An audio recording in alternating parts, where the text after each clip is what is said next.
Hello, and welcome back to Therapist Plays Disco Elysium. Okay, you've done it. You've convinced me to dive down the political rabbit hole a bit, and I'm already radicalized. In this episode, we're going to have a conversation with Joyce. And now that we've had more interactions with Evrart Claire, we have a little bit more to sort of compare and contrast not just these characters, but how we feel in their presence.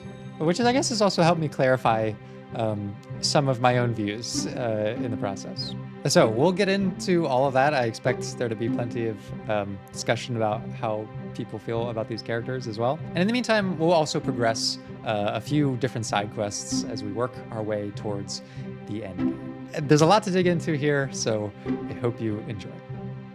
Hello, and welcome back. All right. We're continuing our mission to try to wrap up as much of our side quests here before we go investigate Ruby. And we've recently got our gun. It's evening, so I think there's not much we can do except for go talk to Soona.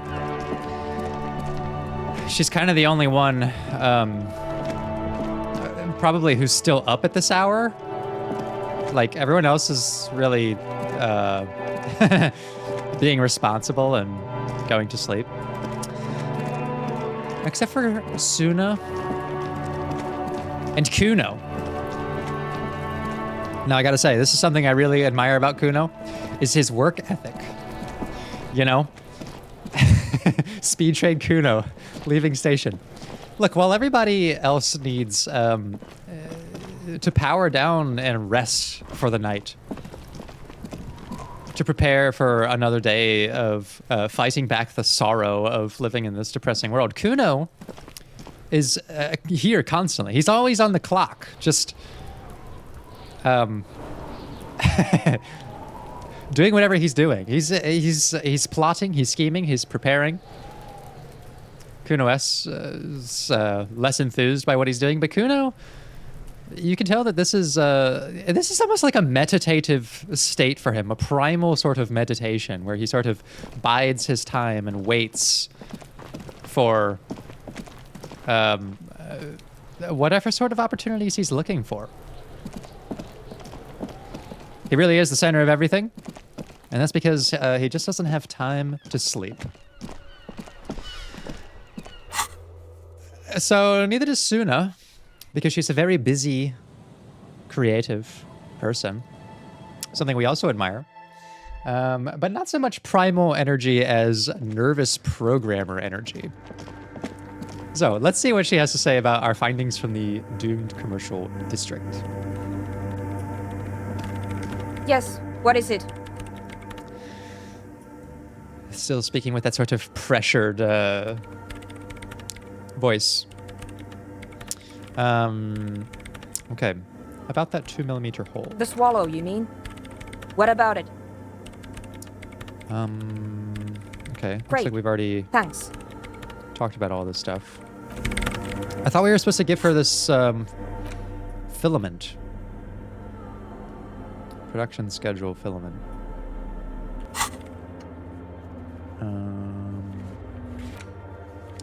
Help the Ravers start a nightclub. Convince Soona to cooperate with the Ravers or a victor. Okay, so this is actually tied to the kids on the ice. Yes, what is it? So maybe we have to choose one of these. I don't want to evict her. What if we can get her to team up with Andre and his friends? What if you didn't have to leave? I talked to Andre. He wants to make it work. I don't want to make anything work. Now, Soona, I don't know if that's true or not. What do you mean you don't want anything to work? Yes, anything. I don't want to make anything work. I'm sensing, like, she means, like, truly anything. Like, the depression of her project with Fortress Accident not working out may have actually, like, sort of discouraged her faith in anything working. Like, maybe this has made her feel like cooperation in general, like a schema. She's developed a schema that cooperation doesn't solve problems. It's not the anodic dance music that's made her bitter. It's the failure of Fortress Accident. Aha! Knew it! Are you bitter because your radio project failed? That's right. If we couldn't get our Welkins to happen, I don't want anything to happen. Ever again.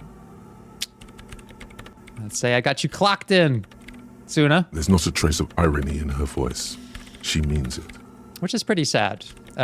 She has developed a schema that seems to say that, yeah, like, no matter how creative I was, no matter how cooperative I was, I did everything right, and I still didn't succeed. I still failed. And that unfortunately ingrains a sense of faithlessness in not just her own personal agency, but like in the spirit of making things happen.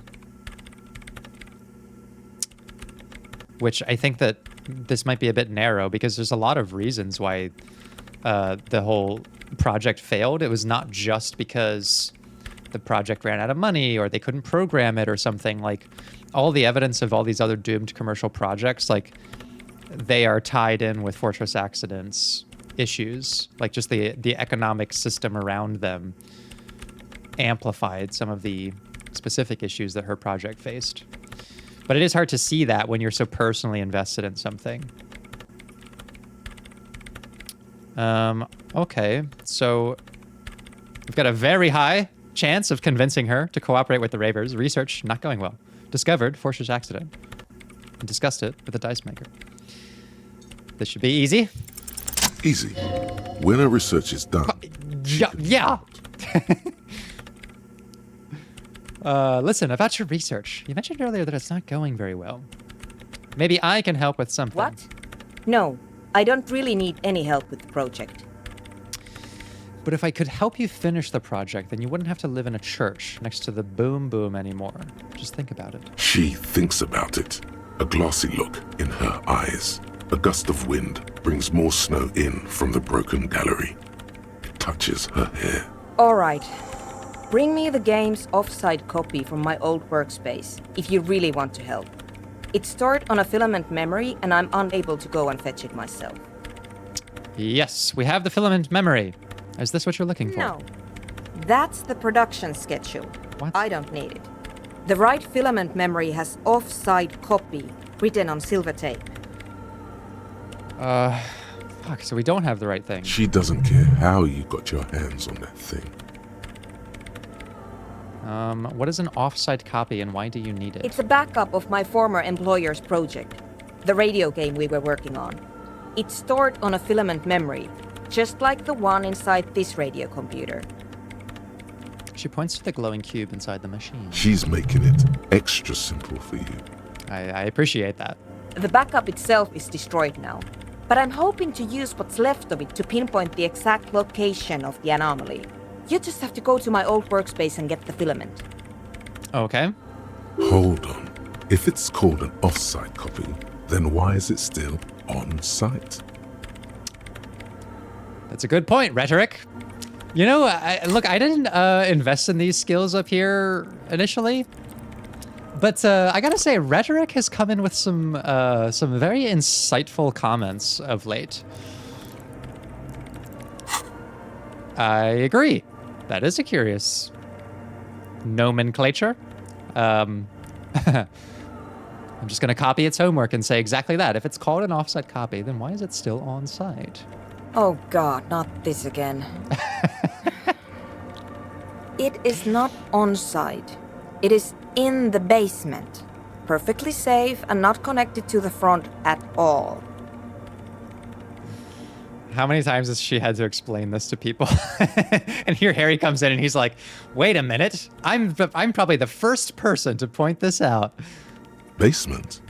Sounds like it's technically still on site. I gotta say, Rhetoric is coming clutch. And no, taking it outside the building wouldn't have protected it from the data loss. There's nothing wrong with keeping the backup in the basement. What happened was a freak accident that has nothing to do with how the backup was stored. We clear? She stares at you with pleading, furious eyes. This is clearly a painful topic for her. She must have had to explain herself numerous times. Yeah, this is a classic form of displacement. So early in the playthrough, we talked about displacement. Quick bit of review. Being this idea that we usually have a target for our emotion, that if we cannot express it to that target, either because that target is not available or it's not safe to, we tend to collect that emotional energy and displace it onto something else that is either a safer target or is triggering that same emotion. And we talked about like anger and authority being displaced from other people, and Harry's displacement as well. For Soona, this is like the intended target of her frustration is, well, maybe the people who she worked for, but they're not really around anymore. And so we end up with emotional issues like this, where it's like, okay, you know, maybe I'm still mad at the company that I used to work for that is no longer around. Well, I can't really do anything about that, but I still have this emotion. What do I do with it? Well, it kind of just sits in my emotional reservoir until someone kind of taps into that and I get connected with that feeling and it sort of comes out, right? And this is really dangerous for your relationships because the people you're unleashing these emotions on have no fucking idea why you're like getting snippy with me all of a sudden, right? So we're the safe, relevant target right now. But from Harry's point of view, it's like, look, I'm being initiated to this right now. And I also am trying to help you here. So we could be very defensive, and you'll hear this sometimes, like in, let's say, couples communication, where it's like, you know, partner comes home and frustrated with things at work or whatever, or things outside their control, and it's, you know, you're not even listening to me. And then you'll hear from the other person, well, hold on, like, this is the first I've really heard you even talk about this. Why are you getting so upset at me? I'm not getting upset at you. And now, like, we're talking about why and who's upset, and we've moved beyond the original issue, right? So as much as it is about needing to be mindful of not displacing your emotions onto other people, for the person being displaced on, it takes a lot of composure and self-discipline to sort of like not take it personally, you know, not to react the way Harry might and be like, fucking, it's not my fault, you know, I wasn't involved in Fortress accident, I didn't lose the fucking thing, why are you getting so mad at me? Like, that would be a very natural but incorrect reaction.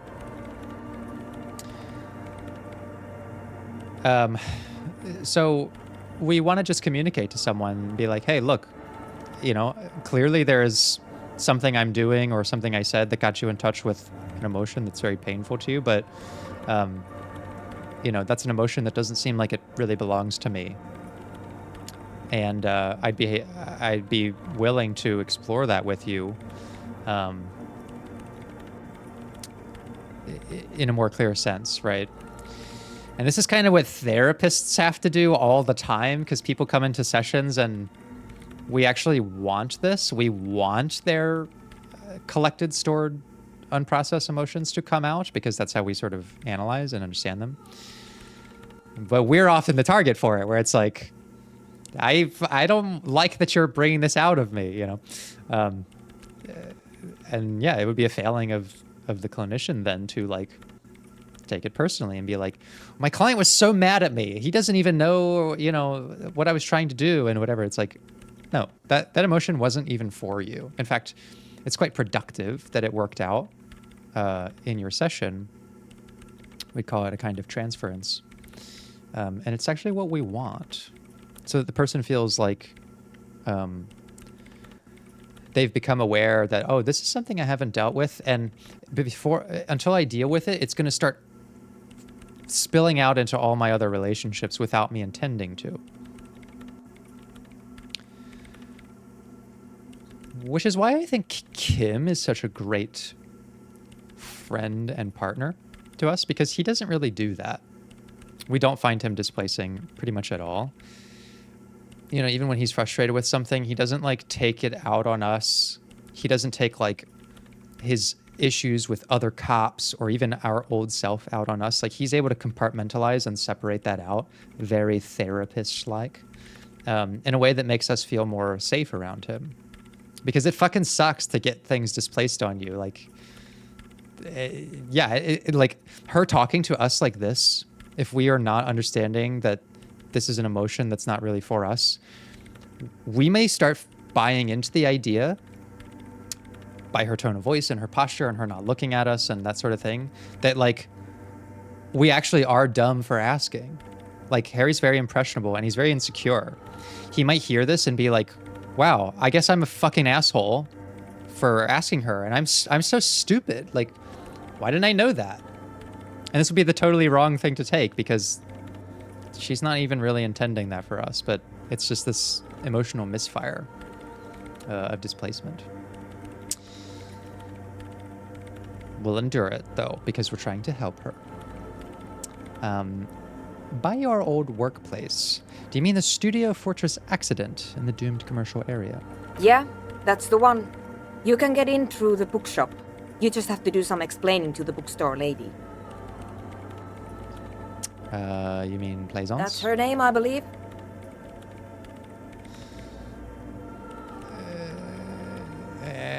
Yeah, maybe there's some animosity between them as well. The bookstore lady. I've actually been inside the doomed commercial area. Good. Then you might know the giant ice bear fridge in the building's cellar. The filament is inside the fridge. Just go and get it. And where exactly is the offset copy? In the giant ice bear fridge. I just told you. It has red glowing eyes. It's impossible to miss. You just need to get the offside copy from the ice bear. Like, just listen to how she's talking. Like, Harry was probably feeling like really tense, like being talked to like this, but we don't know this shit. It's clear that, you know, we're not really, we're not at fault for not knowing this. But it's hard to separate that at sometimes when someone's talking to you like this, to like kind of look past it. Why can't you just go get it yourself? The bookstore lady hates me. Says I'm part of the curse. Whatever that means. Well, are you a part of the curse? Of course not. Anyway, I don't have my keys anymore and she won't let me in. Why does she think you're part of the curse? Because she's from Martinez, and people from Martinez have never ever seen a radio computer. She thinks it emits elemental evil. What if it does emit elemental evil? As fun as this would be to say, I do want to push back a little bit, because she is working off of schemas here that are quite negative about, you know, things don't work out, and people who don't understand me are frustrating, and the bookstore lady doesn't understand me. It must just be because she's from Martinez and she's stupid. Like, we're picking up on that like, oh, maybe Soona thinks we're stupid as well because we're asking all these questions. That's a bit biased, don't you think? No. She literally started praying for the higher powers when she first saw my Reims Civic. I'm not making this up. So Soona kind of represents the opposite side of the paranatural coin here. Obviously, Plaisance is into, you know, her, well, the higher power stuff. And Soona is, you know, I'm very grounded. This is all real and scientific. But, like, one, you're doing this in a church, which is kind of ironic. And two, isn't what you're working on kind of curse-like? This whole space sound anomaly? Like, you have a scientific explanation for it. Yes, there is an anomalous space vacuum of sound that is causing unexplainable phenomenon. That's kind of what a curse is, but putting different language to it. The lieutenant coughs like he's amused.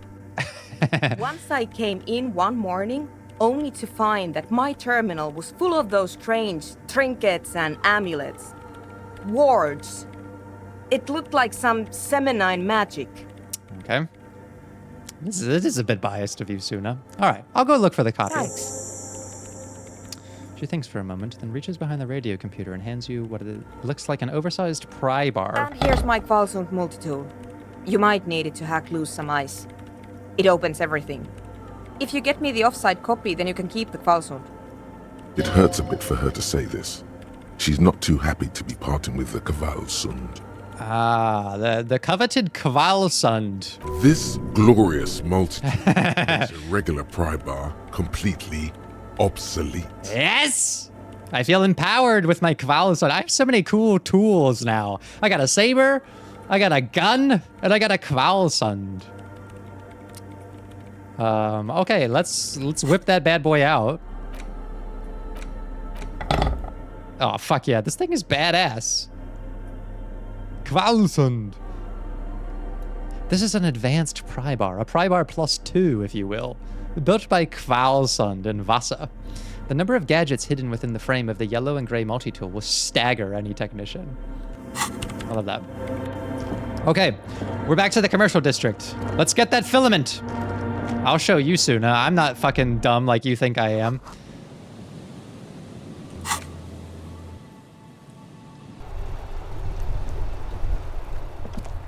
Okay. Let's check it out. And the bear, right? The bear's eyes are still glowing red, watching over all the ice cream wrappers hidden inside its belly. But where's the filament memory? It's not here. I can't see the offset copy anywhere. Someone must have taken it. What does the note say? Note. An ice cream A wrapper? friendly cartoon bear smiles back at you from a glossy cellophane. Did we get a note from this thing? Is that a note? Oh, here we go. Yeah, it must be this. The note is written with a blue pencil on a piece of lined office paper. The kitchen magnets have left spots on its surface. Does it say anything interesting? The lieutenant leans closer to read the crumpled note over your shoulder. This is tangential at best, but the lieutenant's detective instinct is still active. Let's take a peek at that note. Someone has scribbled, S. I can't believe the off-site copy is still here. The illiterate ginger kid keeps stealing stuff from the studio, so I had to hide it somewhere safe. Is that Kuno? You'll find the filament memory. Fucking Kuno! Copy in the frozen ice cream maker. Please take it home, ASAP. It's important. I'd do it myself if I lived in a civilized place with a freezer. Take care, Suliswaf. Fucking Kuno is at the center of everything. I told you, he's out there scheming right now. Maybe he has the filament. I swear, this whole fucking game is gonna come down to the Kuno. Just wait. Just you wait. I imagine at some level, the decisive moments of the game will come down to how we treated Kuno, or he's gonna be involved somehow. Someone has moved the filament, but who? Sulislav. Wasn't he one of Miss Lukanen's co-workers? I remember coming across this name when we were reading her personal log. Remind me again, what is a filament memory? It belongs inside a radio computer, storing its memory. It's like a tape. You listen to disco tapes, right? It's like one of your disco tapes. I do. Only for a computer. See, look, Kim, that's a perfect explanation. No emotion involved. Okay, that's why you're a fucking real one. And Suno Suno, the fusion character of Soona and Kuno. Soona makes me feel like a fucking idiot when I talk to her. It's like the production schedule you found. Only this one's an off-site copy. Thank you. I know who the illiterate ginger kid is, but I kind of want to see what it brings up. Really? You don't have a single guess? I do. The lieutenant looks at you, the corner of his mouth curved into a smug grin. Do you mean Kuno? Oh, I'm sure that child would love to get his hands on the filament memory. Even if he doesn't know what to do with it, he'll probably try to pawn it for speed, based on our encounter. Look, he knows. Look, that's what I said. It's very primal. Primal meditation. Kuno knows that it has value. It doesn't matter what the value is. He knows that he has it, and that people want it, and that people want what he has, and that makes him powerful, and that makes him Kuno. I want to see what else he says. Really? I'm placing my bets on a certain red-hat miscreant we met before. He'd probably try to pawn it for speed, based on our encounter. I'm gonna win Kuno. I'm gonna win you over on Kuno someday, Kim. Do you have any idea where the frozen ice cream maker could be? I don't know. I assume it's somewhere close to the ice bear fridge. Didn't you see one right next to the breaker box? Yes. Yes, I did.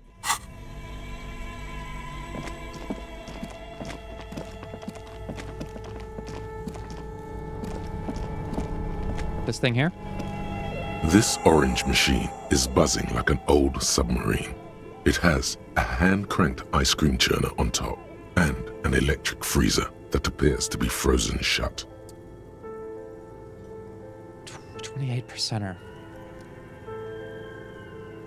Let's give it a crank first. Turning the crank feels oddly satisfying, like stirring your childhood dreams. In the distance, you hear water dripping. It's all gone now. You'll never become a poet or an entrepreneur. Okay. Thank you, Inland Empire, for barging into my nostalgic musing with a very discouraging sort of intrusive thought. I guess I never became a poet or an entrepreneur. I guess life just doesn't work out. I guess I'm fucking miserable now, thanks.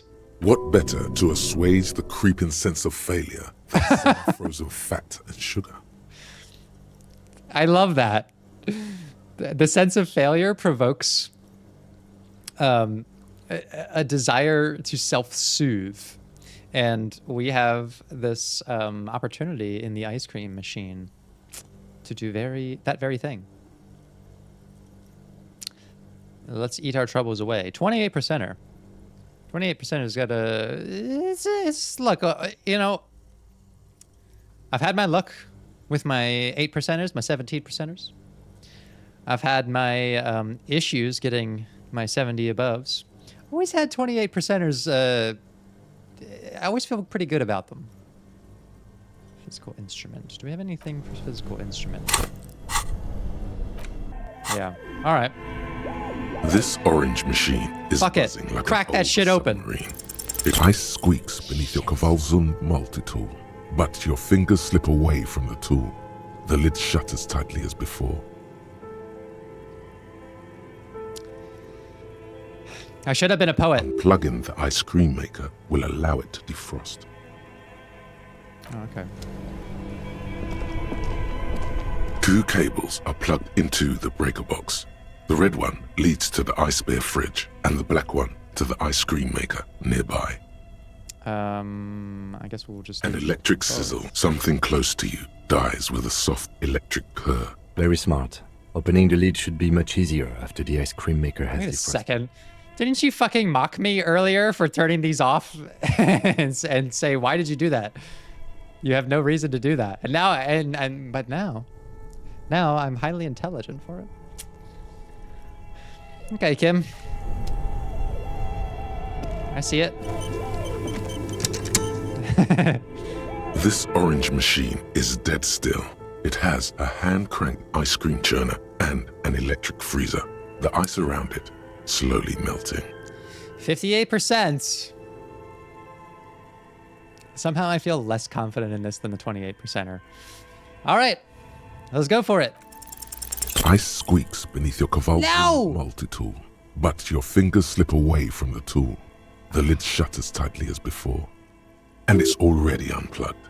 There's not much else to do other than wait for it to defrost or bulk up and get stronger. I guess we could wait for it to defrost. I do have a skill point, but I don't really want to put it into physical instrument.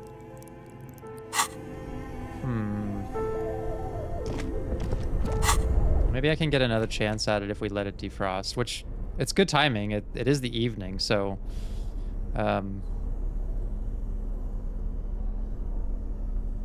we could always blast some Commodore Red. I think what we're gonna do is end the evening, and maybe that'll let it defrost overnight or something. And we'll give it another shot with the Kvalsund. Oh, okay, I'm going the wrong way. Okay, so if I want to end the evening, I have to go to bed.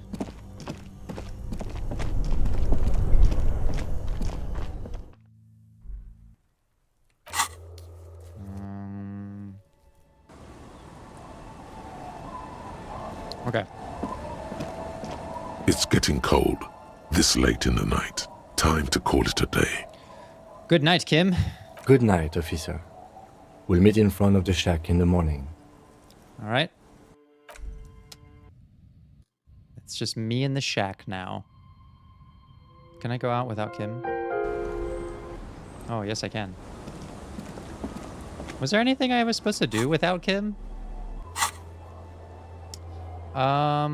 I guess... I mean, we could go talk to Joyce.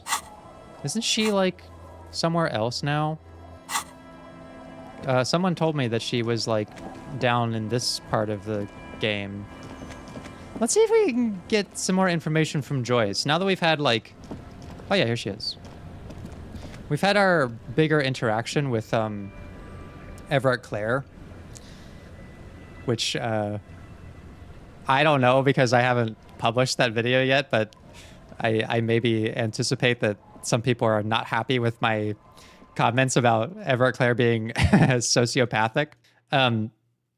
So when I say sociopathic, I don't mean that he's like completely out for self-interest.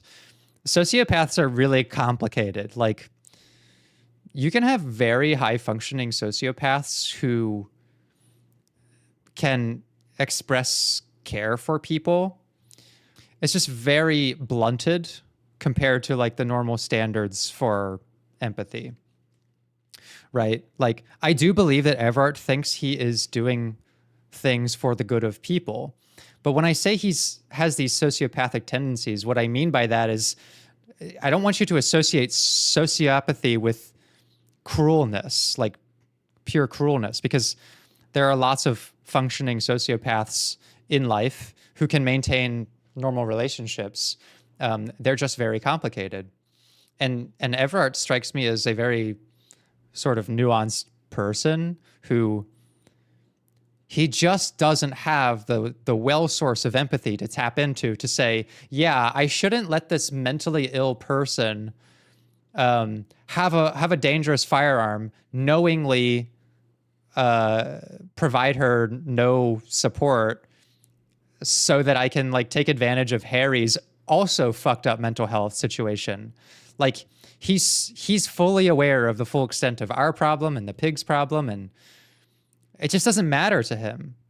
It doesn't matter because it's a very one-dimensional view of like, but at the end of the day, I'm helping the most amount of people. It's super utilitarian, which is why I say like kind of sociopathic. He does think he's doing the right thing. Sociopaths do think that. Like, there's plenty of people who we would say are sociopaths who believe they're doing the right thing. They're not knowingly like, I'm going to choose to not be empathetic to people. Like, they don't know better in a lot of cases. They just cannot understand it because they don't have that component, or it's very blunted. And so when I see Evrart do things like with the pigs or with us, it's like, yeah, his sense of morality and his sense of empathy are just very maximalist, extremist towards ultimate good, ultimate gain, ends justify the means. And that just bothers me. It bothers me because that's really not like, I don't think that's suitable for someone in a position of power. I have worked for people who've kind of Evrart Claire kind of reminds me of, where they can be very intelligent and can express in all of the normal ways what they're doing and what they're doing it for, and they're not lying when they say they are for this mission and for all these people. But then you kind of see them interact with like one person at a time, and you're like, oh, you don't fucking care about this person at all. You care about the system that this person is in. I've seen that. I've had to work in that. And Evrart Claire, like, maybe in my own displacement sort of way, like gets me in touch with that memory. And it is like really upsetting to know that like there's people in, you know, positions of power, and especially over people who have mental health needs, who are making decisions about those people's lives, because they are not really out to understand that person's experience. They're out to like change a system that impacts that person's experience. It's very sort of like broad scale, modular, systemic, rather than like sit him down with a person and watch him interact, and there's like nothing there. There's no human connection. I don't know. Like I said, Everett's a very complex character. I don't expect to have a full read on him from the limited amount of engagement that we've had. And I will also clarify that my critique of him as like, if he were a real person, I don't like him, has nothing to do with like him as a character. I fucking love him as a character. He's such a fucking bastard. Like, he's so well written. He's so perfectly designed for this world, and to be a contrast to someone like Joyce. And he's put here to challenge this like part of us that seeks to sort out good from bad, and what our tolerance is to certain injustices. I have a very low tolerance for injustices for people who struggle with severe mental health. That's because that's the world I'm in, right? And so like my reaction to Evrart is probably very different from someone else who maybe is able to look at and live in that broader scale world. I talk to people day in, day out. I cannot imagine sitting in front of someone like the pigs, knowing what they're going through, and then purposefully choosing to let it play out the way it did.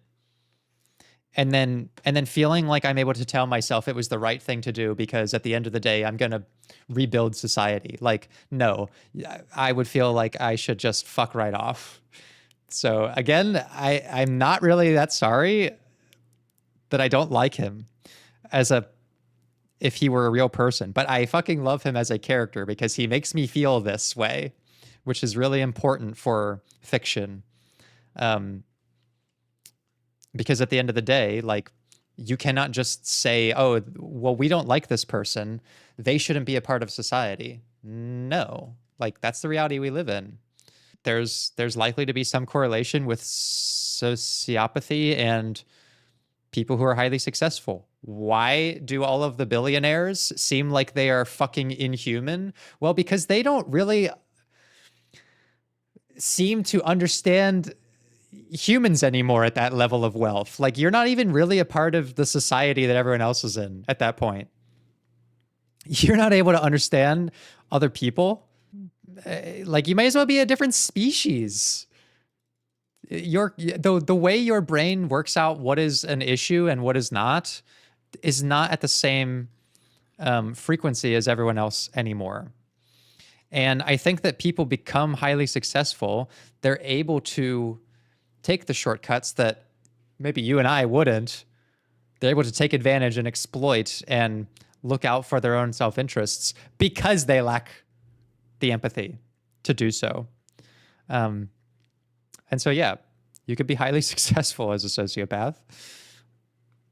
And maybe that's what we're seeing with Evrart.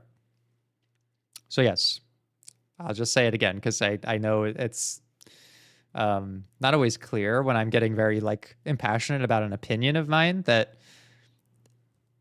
I love him as a character. Love him. I can't imagine the story without him. He's brilliant. But as I do with all these characters, I'm like, okay, but as a person, can't fucking stand the guy. And I don't know if that opinion's going to change. I also don't like Joyce very much, but for very different reasons. And let's find out what she has to say. I'll just keep the Cordelechi in the channel, if that's okay. It's too shallow near the pier. She winds the mooring line around a post. Hi, ma'am. And it's a jetty, by the way. This is kind of, I think this is going to illustrate what I'm talking about, where hyper wealthy like Joyce, just like her interactions with people are so bizarre because she can't connect to the struggles of like the common person. I really am becoming a communist as a consequence of this game. I mean, not really. I already believed this. I already think that having so much wealth, like, basically puts you at such a huge divide from the regular experiences of other people that your psychology has to bend in a way it's not really fit for. And probably leaves you with lots of odd behaviors, weird justifications for eccentric personality traits, and a foundational belief that because you're successful, every opinion you have must be correct, and everyone who disagrees, that's the summation of their failure and why they live in squalor and you don't. Like, I already believe that, but maybe I'm getting the vocabulary, the political vocabulary, to define what that means as a consequence of this game. Of course. Jetty. I prefer a good jetty to a pier any day. Jetty? It's like giving me Zuckerberg energy, like, it's inhuman. Hello, detective. She fastens the end of the line around the post and straightens her back. It's good to see you here. I only just arrived myself. What brings you here? Nothing, really. I've had my eye on this jetty for weeks now, so I decided to investigate it personally. This cluster of buildings isn't on any of the official maps, as far as I can tell. That. And she's also keeping an eye on you. Thank you, Logic, for chiming in. You've been a real one as well lately. Have you been spying on me? Spying has such a negative connotation. I did track your progress along the coast, however, and decided I would be better able to assist you from here. Yeah. Then there's the matter of that little scamp in old lady clothes. She threatened to paint the Cordelechi red. Like blood, you see. Well, I like it the way it is. White. Is she talking about Lillian? Because I will fuck you up, Joyce, if you if you insult that absolutely pure person. What is this? Destruction of property, hooliganism, elder abuse, and who is this scamp anyway? Yeah, who the fuck are you talking about? No need. Lillian and I are getting on much better. For one, she appreciates the concept of rent. Yes. Yes. Okay. So she's a fucking scamp until I decide that she's able to like fall in line with the economic standard of fucking rent. Now she's Lillian, and that makes our relationship sound. It's all about money, baby. I fucking hate her. How do you like it here? How do I like it? She casts her gaze towards the village, slush melting on the cinder blocks, construction work left half finished 10 years ago. So she's probably going to critique Evrart Claire, right? They both represent like opposite sides of awful for me. Whereas like Evrart is an opportunist in a certain way with maybe like an overarching good intention to like rebuild society for mainly personal reasons. Joyce to me represents like the politics of inaction, where she's probably not going to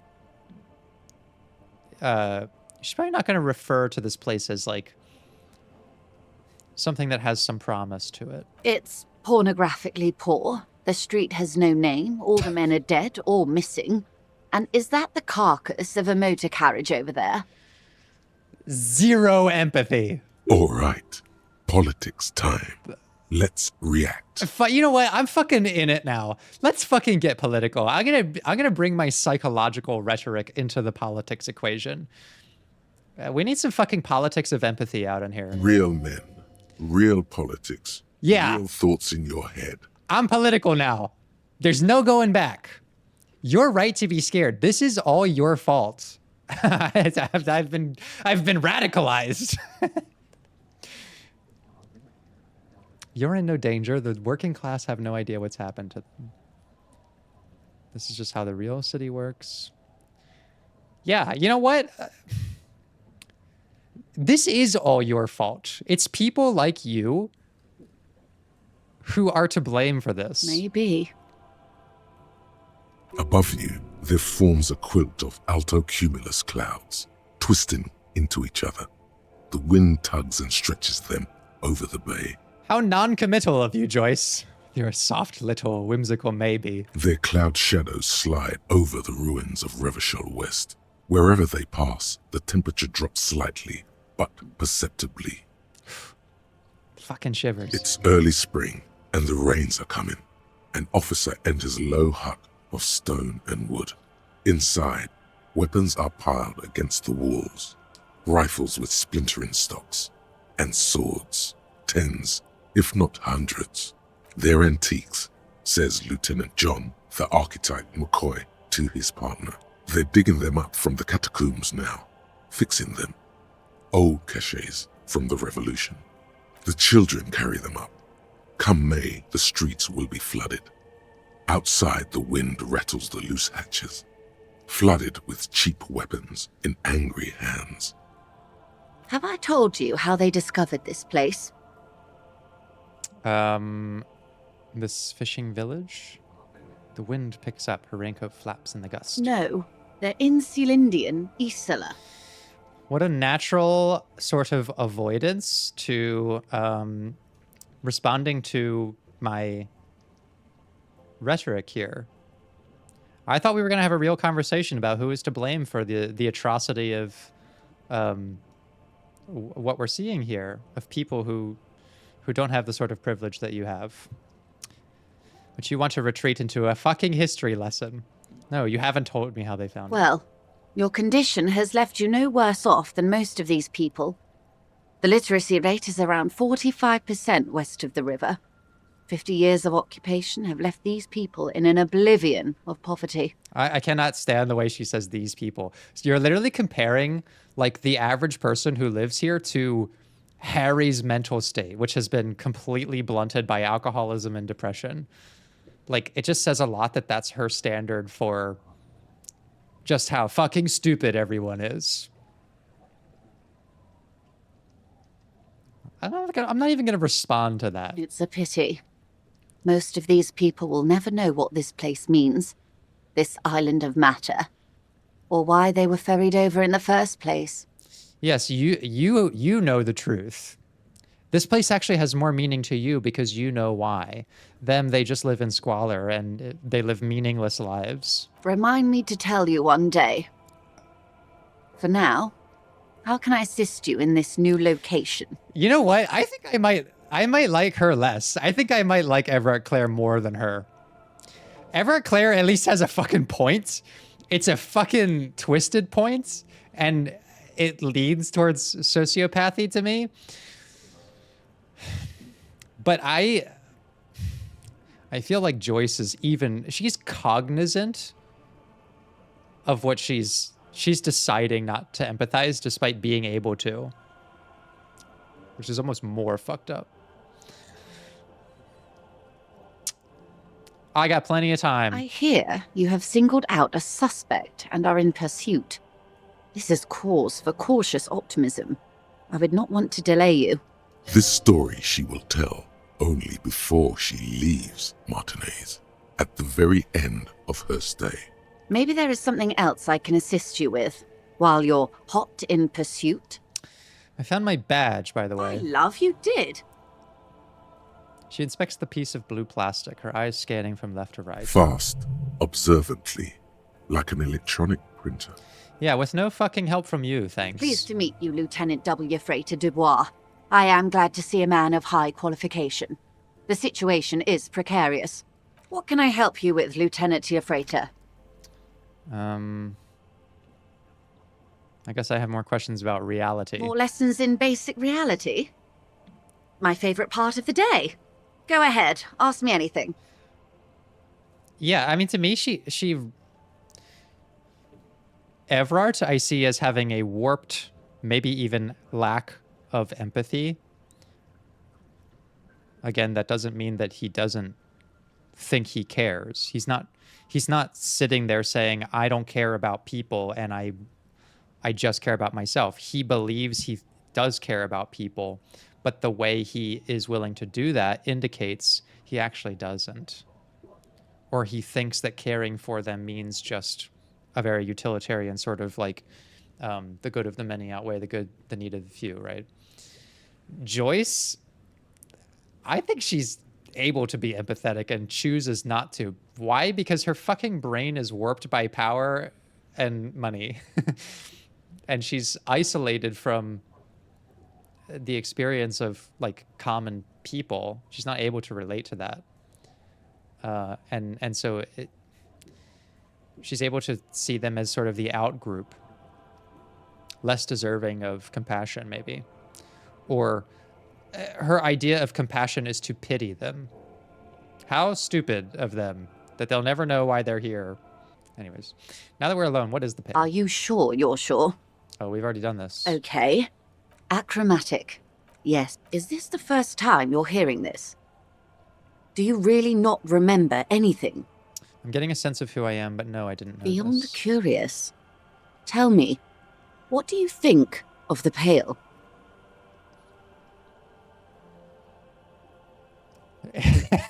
Its advance can only be stopped with immediate, total, ruthless communism. I think I have to do this, right?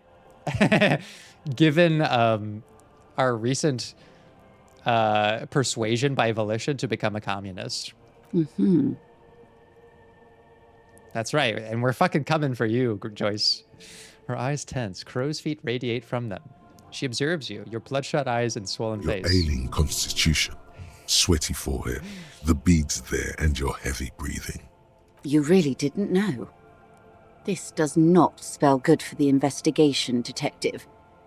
If you don't know even this, then... I'll handle it, it's under control. I hope so. I truly do. If I may suggest, hold on to your colleague, Kitsuragi. I ran a check on him and he is very competent.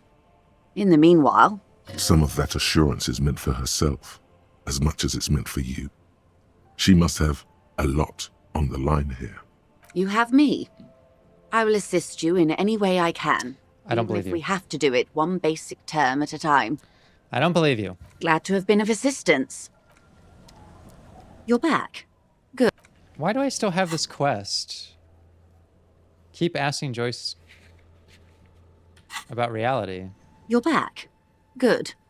What can I... More lessons in basic reality? My favorite part of the day. I'm just going to Go run ahead, through some of these ask me questions anything. and see if we're missing anything. We're in Martinez. Martinez, you would be excused for not knowing about it. I would be happy to. What is a preposterously expensive education for, if not sharing? What work? The camera of her mind glides over the surface of the water. Great bodies of water. Forest-covered surfaces. Clusters of light where the cities lie. You've seen the montage. We all have. This world is enough. There is a term of endearment they coined for it, in the DeLorean century, when humanity was high on this world, discovering more and more of it, these archipelagos included. Elysium.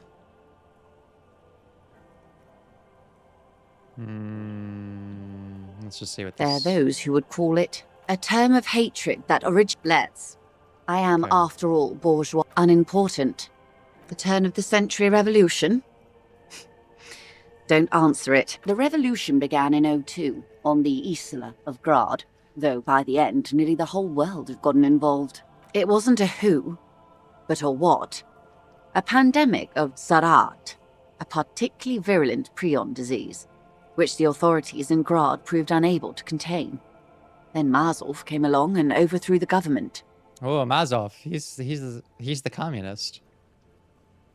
What did this Zarath do? It made people overthrow their governments. Wow, really? Of course not. It was a highly infectious microorganism that destroyed brain tissue. The actual causes of the revolution were material. The pandemic only provided the spark. Where did it spread from there? From Revachol and Grad? Not far. The world managed to cauterize itself. Mazov's government was overthrown in 08, and the coalition crushed the Revachol commune 2 years later. It was the end. What came next? Why? You and I, officer. Our lives in the zone of control. Something tells you her life and yours are not that similar. Yeah, our lives are not the same. No doubt. But we share the same time and position on the planet's crust. That counts for more than you think. Okay. What is this zone of control? A city-state divided into free market zones under the everlasting interregnum of the Coalition of Nations. And you, of course, the citizens' militia. The clatter of typewriter keys fills the main hall of the reappropriated silk mill. Precinct 41. Chad Tilbrook presses enter. Outside, Officer Elfboy Williams slams the door of an armored motor carriage. The zone of control is the third incarnation of Revachol, after the failure of the suzerain and the commune. What happened in the rest of the world? Modernity. They developed the marvels of the inter-eastlery communication. Telematic milieus, radiation, colored plastics. Meanwhile, in Revachol West, the aftermath continues for the 5th decade. 51 minus 8 equals 43. You're saying it's been like this for 43 years. Time flies. What have we been doing all that time? The 20s saw a decade of urban war, west of the river leveled, offshore platforms in flames. Still, it's regarded as an improvement on what came before. 08 to 19 was simply hell. And after that? The 30s? Things settled down in the 30s. Revachol East transformed itself into the world's largest tax haven, with the international community's blessing. For the first time in a long time, it seemed like things were going somewhere. And that's when they discovered disco. Yes. And quantitative easing. It was a market mirage, unfortunately. The 40s dispelled it. An Isola-wide hangover, you might say.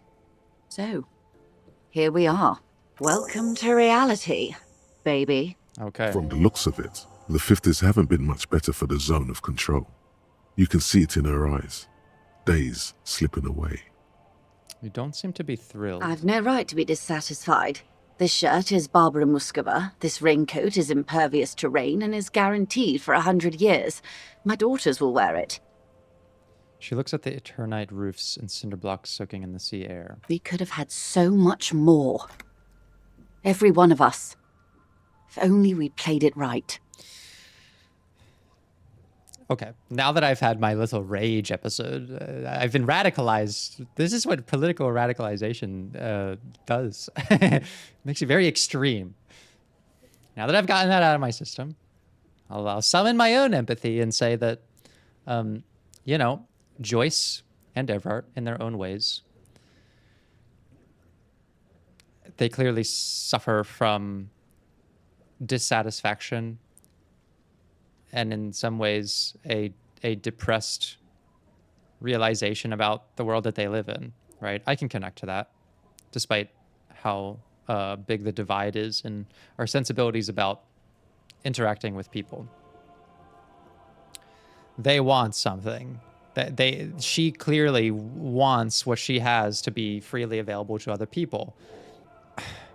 I don't think that overrides her decision making to the point that she would like do that freely. I think unless there was something in return, some sort of like stabilization of her status or the Wild Pines.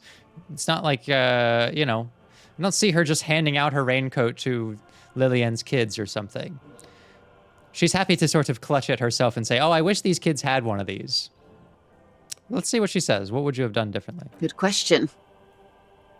What would you have done differently? No, Her Yeah. first. Yeah, thank you, Volition. That was such an avoidant response. I mean, they both care, but again, their way of caring is somewhat distant, I think, from the people that they're talking about caring for. I asked you, who are you in all of this? And I asked you, past-less detective of the Citizens Militia, what insight has acute encephalopathy given to you? Here's some wisdom, lady. Say the death thing. I would have sought a medical solution. Sounds like Sarath drove these people mad. Probably not that one. I would have made off with the mineral rights. Is that a communist thing? I don't know. Fuck it. Yeah, I would have made off with the mineral rights. No, I don't know. That sounds more like capitalistic.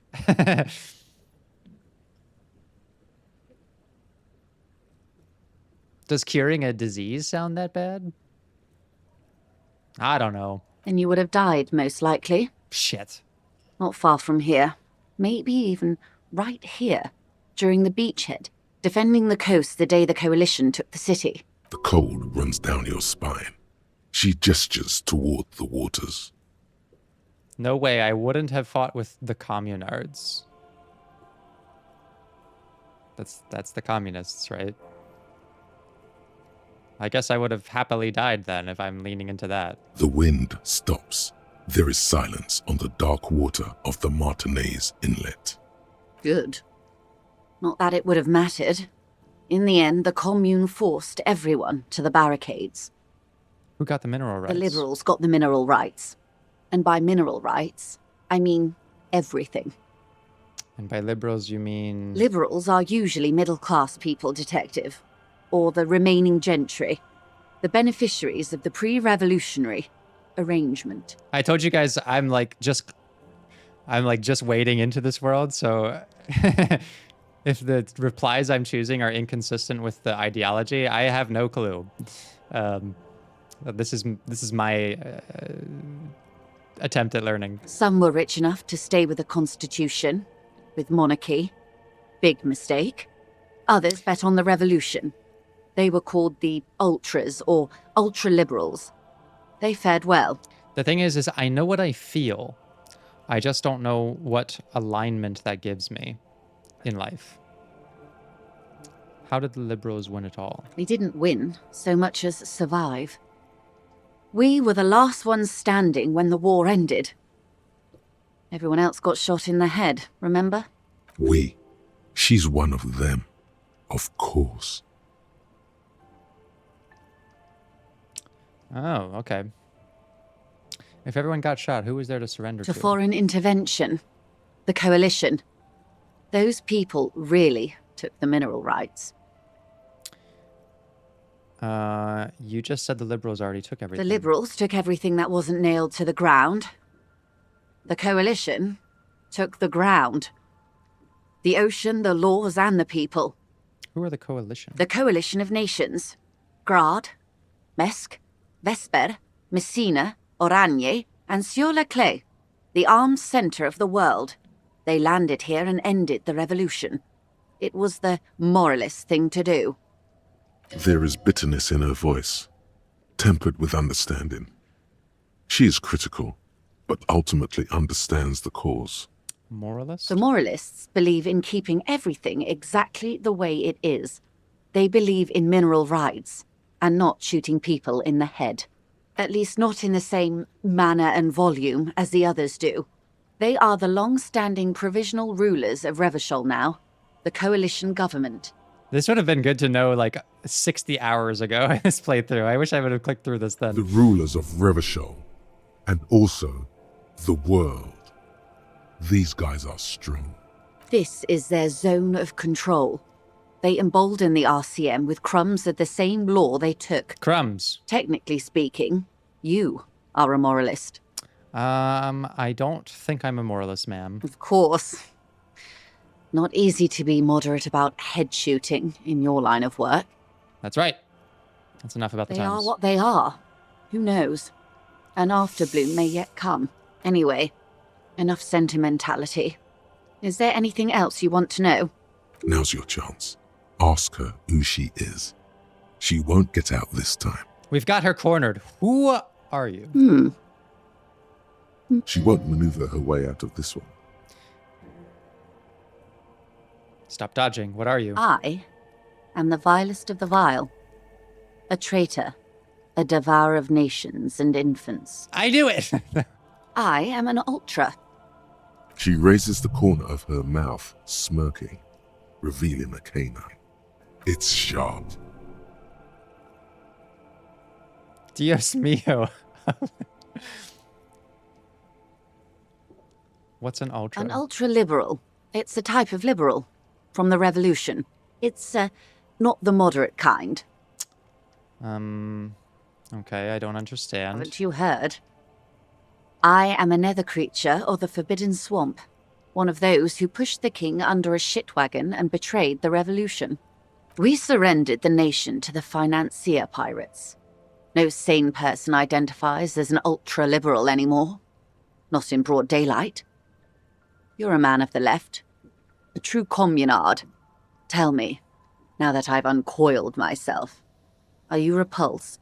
I was a bit repulsed before you uncoiled.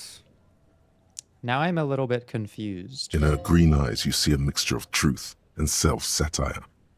Decades of guilt and pride. Interesting combination there. Forgive her,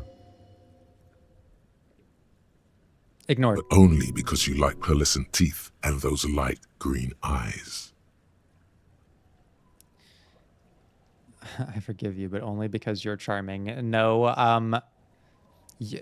I do think she is... Maybe she's not a monster. I don't know. Fuck. I don't find her perspective on people to be very flattering. I don't really know enough. I just learned this history. Like, it's not like I can come out and say I'm so well versed that I can characterize her so deeply. Like I said, I know what I feel.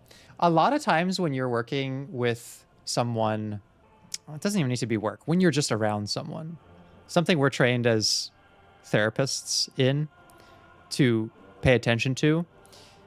Like, let's say I'm working with someone or I'm just talking to them that I don't know what I'm getting. Maybe I'm picking up sociopathic vibes. Maybe I'm picking up like some sort of personality thing. If you don't immediately call something to mind, you kind of just look at like, what do you feel in their presence? That'll tell you a lot, right? If you feel empty, right? If you feel tense, if you like your nervous system is very good at picking up subtle cues at what it's seeing that your brain is like maybe overlooking analytically. When I'm like doing my little brain scroll through the DSM or something and I can't land on something, I'm just like, okay, what am I feeling in this person's presence? Well, in fucking Joyce and Evrat's presence, I feel like pretty angry. It makes me feel like I'm not being listened to. Like, it reminds me of that workplace environment that I was sharing about, where it's like you're trying to find the way to craft your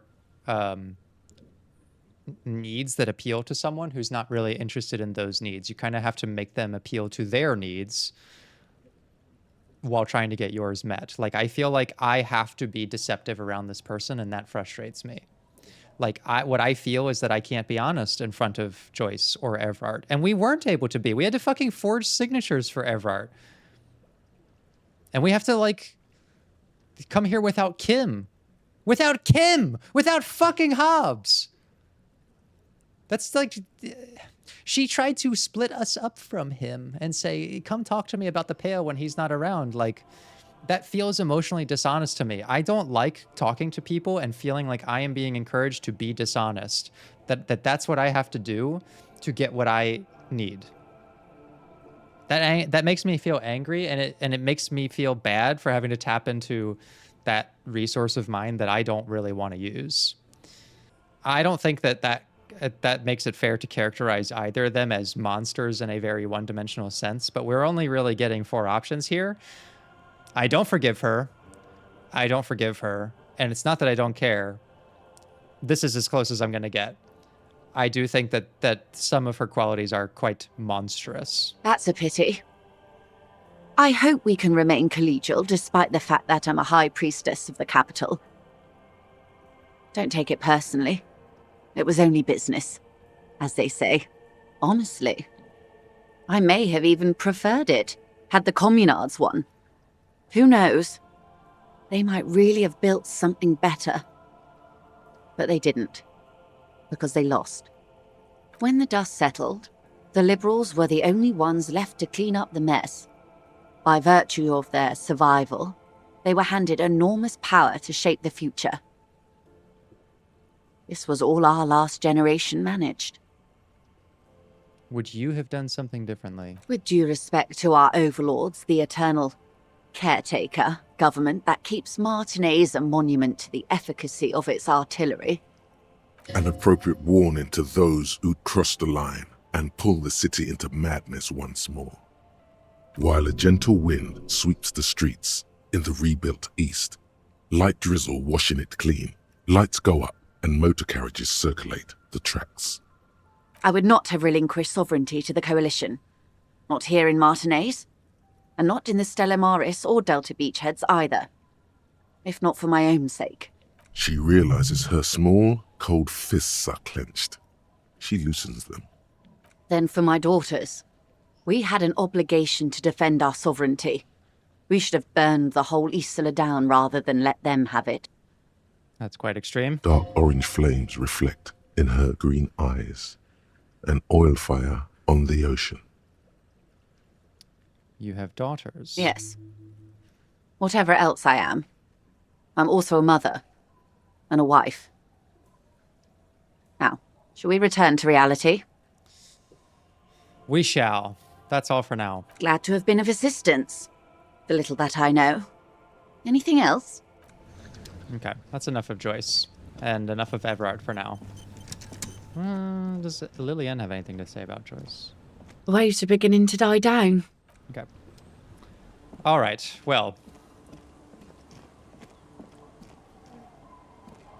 I want to say that I do appreciate when people have other perspectives on especially these 2 characters, because I think that they are put in this game purposefully to be challenging. Like, that's the brilliance of this game and the writers to give us representatives of different sides of a conflict who are very much not easy to universally demonize or universally support. They're complex, they're nuanced, just like real people. But just like real people, we do tend to react more on emotion than in sort of like cold, analytical understanding. Like, when I think about Evrart Clare analytically as like a character study, I'm with everyone who's like, yeah, but he's doing these things for this good reason and that thing for that bad reason. And as a character study, I fucking agree. But like, just as a human, I wouldn't want him anywhere near his position. For Joyce, I can look at her, character sheet and say like, wow, she's a mother. She's a wife. She has things she cares about and convictions that she sticks to, and her environment probably crafted those things, and maybe she has traumas that reinforce them too, and we can empathize with that. However, as a human, I don't want her anywhere fucking near the decisions she's making, because of all of the people that it impacts, who I have found much simpler, a much easier time having simple views on. Like, someone like Lillian, or the washerwoman, or Fritta Girl, right? People I find like,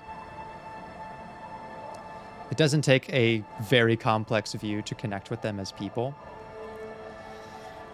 They're the ones who are impacted by these two people's decisions. And whether we like it or not, they represent what we face in real life. And we can disagree. That's the beauty of this. We can disagree. If you like these characters, I don't blame you at all, because that's the goal of fiction, is to reflect different sides of humanity to different people for different reasons. I'm just giving you my take.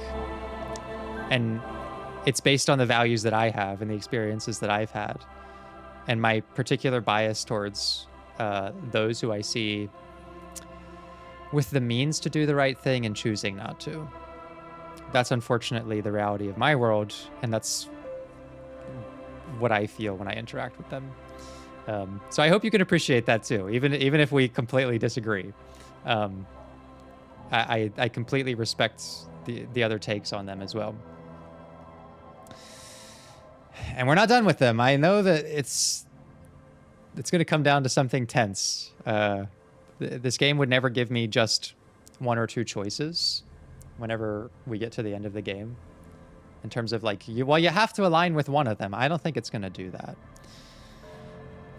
And it's going to be hard to make that choice if it does come, but we'll see when we get there. Okay. I think that's all we had to do with Kim gone.